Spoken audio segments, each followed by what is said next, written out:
My self सेल मीनो, assistant professor zoology, government college town. आज हम पढ़ाने जा रहे हैं बीएससी फर्स्ट ईयर का paper first, animal biodiversity and evolution. इस जो पेपर है इसका पहले थोड़ी सामान्य जानकारी देखते हैं। जैसे क्लासिफिकेशन का विचार कौन कौन से वैज्ञानिकों को आया और किस किस वैज्ञानिक ने क्लासिफिकेशन के बारे में क्या बात बताई। तो किसी भी जूलॉजी की अगर बात करें तो इसका जूलॉजी का जो बेस है वो है क्लासिफिकेशन। अगर बेसिक क्लासिफिकेशन हमको याद नहीं है तो जूलॉजी ठीक से समझ नहीं आ सकती। इसलिए क्लासिफिकेशन को बहुत ध्यान से देखना चाहिए। क्लासिफिकेशन पूरे जूलॉजी का, क्लासिकल जूलॉजी का बेस है। तो क्लासिफिकेशन जो किया जंतुओं का, उसमें जंतुओं का या पौधों का, उसमें सबसे पहला जो नाम है जिसने विचार प्रकट की वो अरस्तु, एरिस्टोटल बोलते हैं अंग्रेजी में। अरस्तु को आप सब जगह देख सकते हैं, इसको पॉलिटिकल में भी देख सकते हैं, फिलोसफी में भी देख सकते हैं। तो मुझे लगता है कि उस जमाने के बहुत महान विचारक हुए हैं, वैज्ञानिक हुए हैं। इनका जन्म 1384 बीसी में हुआ, 1322 बीसी तक रहे। इन्होंने सबसे पहले अपनी पुस्तक हिस्टोरिया एनिमेलियम में क्लासिफिकेशन में जंतुओं के वर्गीकरण के बारे में विचार प्रस्तुत किए और इन्होंने दो समूह बताए, इनेमा और एनेमा। इनेमा में इन्होंने रखा इसको लाल रक्त वाले जंतुओं को, यानी कशेरुकियों को रखा, और एनेमा में निम्न जंतुओं को रखा। इसे भी इतना याद रखना है कि अरस्तु ने सबसे पहले क्लासिफिकेशन पर अपने विचार दिए और हिस्टोरिया एनिमेलियम पुस्तक में इनेमा और एनेमा दो ग्रुप बताए, इनेमा में लाल रक्त वाले और एनेमा में बिना रक्त वाले।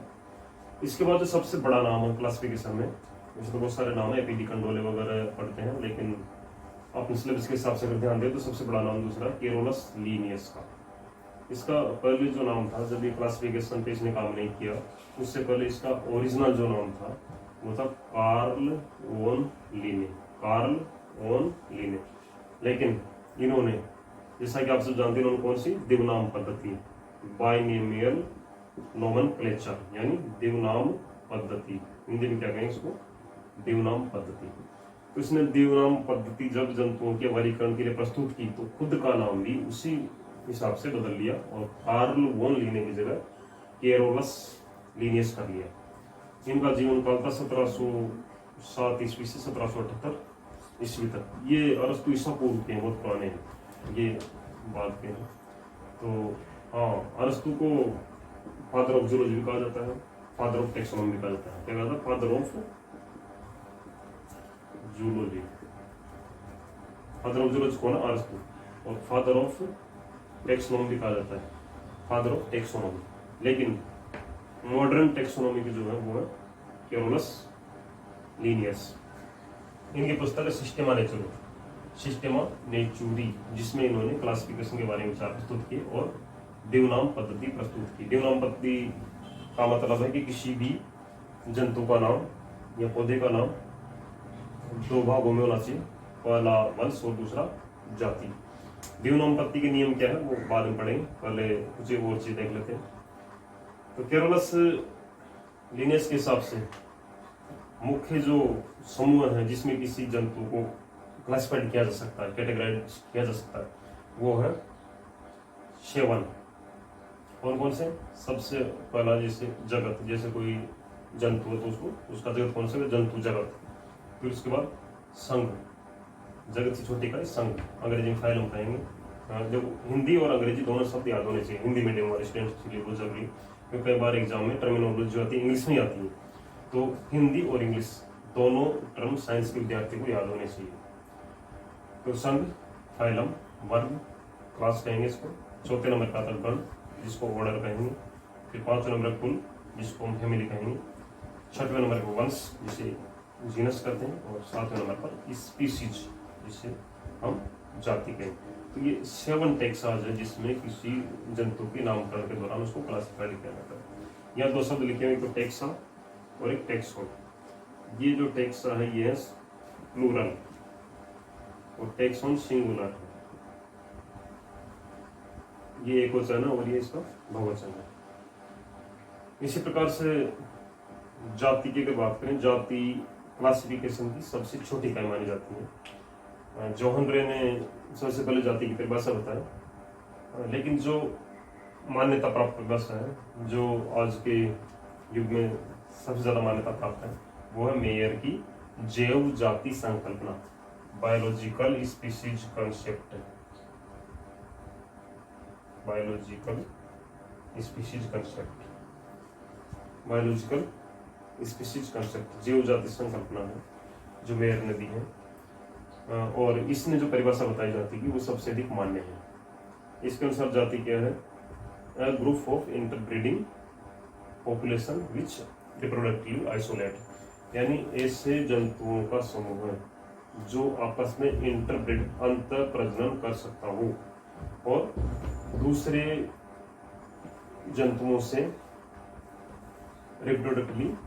रिप्रोडक्टिवली यानी प्रजननीय रूप से पृथक हो। तो ये जाति की परिभाषा है, ग्रुप ऑफ इंटरब्रीडिंग पॉपुलेशन। अब जाति के अगर 3 की पॉइंट है जाति के बारे में। एक तो रिप्रोडक्टिवली आइसोलेट होते हैं, यानी अपने ही समूह में रिप्रोडक्शन करेंगे। एक इकोलॉजिकल यूनिट में रहेंगे, यानी एक विशेष पारिस्थितिकी क्षेत्र होगा वहाँ पर ये निवास करेंगे। दूसरा जेनेटिकल यूनिट, इनका जाति के जो सदस्य होते हैं उनका जेनेटिकल पूल एक होता है, जिसे जीन पूल बोलते हैं। जेनेटिक मटेरियल को जीन पूल कहा जाता है। तो ये सामान्य सी बात थी क्लासिफिकेशन के बारे में।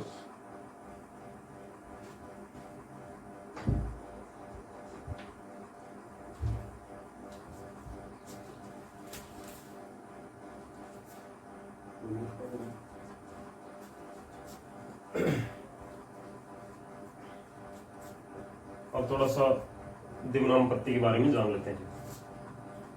बाइनोमियल नोमेनक्लेचर, द्विनाम पद्धति क्या है? जैसा कि आप जानते हैं कैरोलस लिनियस ने दी है क्लासिफिकेशन के लिए दी है। द्विव नाम 2 नाम में होना चाहिए। जैसे एग्जाम्पल के तौर पर हम लिखते हैं होमो सेपियंस, होमो सेपियंस। ये किसका नाम है? मानव का वैज्ञानिक नाम है, मानव का जूलॉजिकल नेम होमो सेपियंस। होमो क्या है? जीनस है, और सेपियंस क्या है? स्पीशीज है। इसी प्रकार से और एग्जांपल लें, जैसे पेंथरा लियो, किसका नाम है? पेंथरा लियो, यह है लोयन का। किसका नाम है? शेर का। पेंथरा लियो शेर का नाम है। तो पेंथरा क्या हो गया? इसकी जीनस हो गई, लियो क्या हो गया? जाति हो गया। तो पहला नियम क्या हो गया द्विनामपत्ति में कि किसी भी जंतु का नाम 2 यूनिट्स में लिखा जाएगा, 2 भागों में लिखा जाएगा, पहला वंश और दूसरा जाति। दूसरा नियम क्या है कि जो वंश जो होगा, जीनस जो होगा, उसका पहला अक्षर कैपिटल होगा। जीनस का पहला अक्षर कैपिटल होगा और स्पीशीज का पहला अक्षर स्मॉल लेटर में लिखा जाएगा। ये ध्यान रखने वाली बात है। दूसरा नियम हो गया। तीसरा नियम क्या होगा? तो पहला नियम क्या हो गया इसमें? द्विनामपत्ति का कोई भी जंतु का नाम 2 भागों में लिखा जाएगा, पहला वंश दूसरा जाति। दूसरा नियम क्या हो गया? वंश का नाम हमेशा कैपिटल लेटर से शुरू होगा और जाति का नाम स्मॉल लेटर से शुरू होगा। तीसरा, या तो दोनों को अंडरलाइन किया जाए, या तो दोनों को अंडरलाइन किया जाए, या फिर इनको इटैलिक यानी तिरछे, जैसे पेंथरा लियो, या तिरछे लिखो, या तो अंडरलाइन करो या तिरछे लिखो। तीसरा नियम हो गया।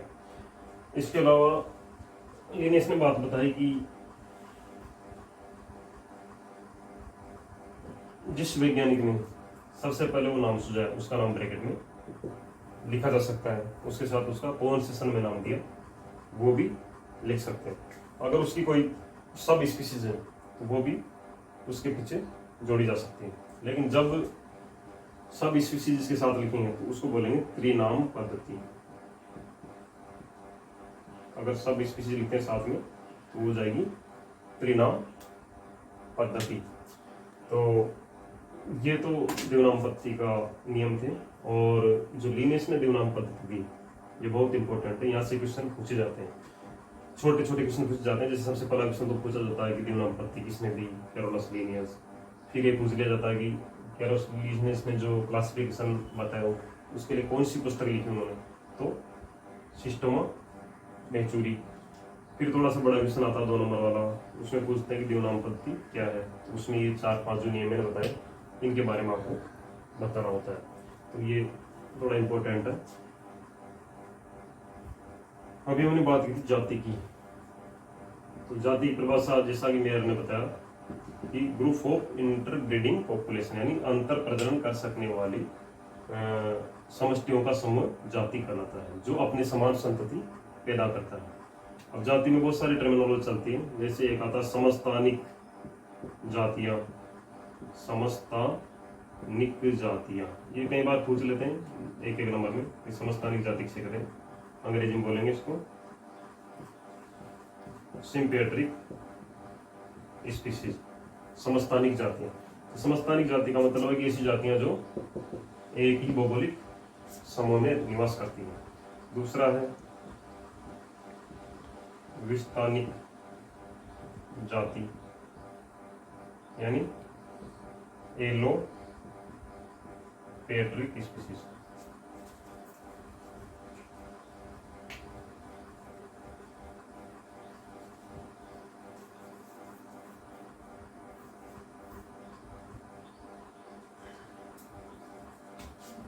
विस्तानिक जाति क्या हो गई, ऐसी 2 जातियां जो अलग अलग आवास में निवास करती है, वो हो गई विस्तानिक जातियां, एलोपेट्रिक स्पीसीज। इसी प्रकार से एक शब्द हो रहा था समकालिक जातियां, समकालिक, ऐसी जातियां जो एक ही समय पर पाई गई हो।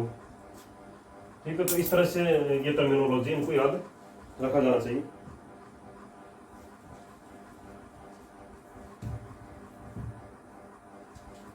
एक शब्द आता है सिबलिंग स्पीसीज, सिबलिंग स्पीसीज,